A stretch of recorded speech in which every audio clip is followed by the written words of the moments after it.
جی السلام علیکم۔ آج کی ویڈیو میں آپ کو بتاؤں گا کہ نگہبان پروگرام اپلیکیشن کے ذریعے جو گورنمنٹ کی ٹیمیں گھر گھر میں راشن دے رہی ہیں، اس راشن کو آپ گھر بیٹھے کس طریقے سے چیک کروا سکتے ہیں۔ بالکل ہی آسان طریقہ بتاؤں گا اور بہت ہی آرام کے ساتھ آپ کا گھر بیٹھے کارڈ چیک ہو جائے گا۔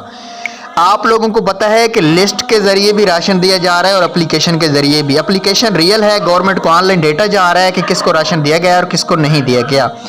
تو اگر آپ لوگ بھی گھر بیٹھے اپنا رمضان نگہبان پروگرام میں اپنی اہلیت چیک کروانا چاہتے ہیں تو آپ لوگ ایک کام کریں، میں نے ایک واٹس ایپ گروپ کا لنک نیچے دے دیا ہے، آپ لوگ اس کو جوائن کریں، ٹھیک ہے۔ اس کو جوائن کرنے کے بعد آپ لوگوں کو میں ایک چیز اور بتا دوں کہ اس کو آپ جیسے ہی جوائن کریں گے تو آپ واٹس ایپ پہ آ جائیں گے اور واٹس ایپ پہ آپ جتنے کارڈ سینڈ کریں گے میں آپ کو چیک کر دوں گا۔ یہاں پہ دیکھ سکتے ہیں میں نے یہ ایک آئی ڈی کارڈ لگایا ہے، آپ کو فوراً ہی اسکرین شاٹ مل جائے گا۔ آپ جتنے بھی کارڈ چیک کروائیں گے، جو کارڈ اہل ہوگا اس کے بارے میں بھی ہم آپ کو بتا دیں گے۔ تو رمضان نگہبان پروگرام میں آپ نے اگر کارڈ چیک کروانا ہے تو جلدی آ جائیں۔ Thanks for watching. اللہ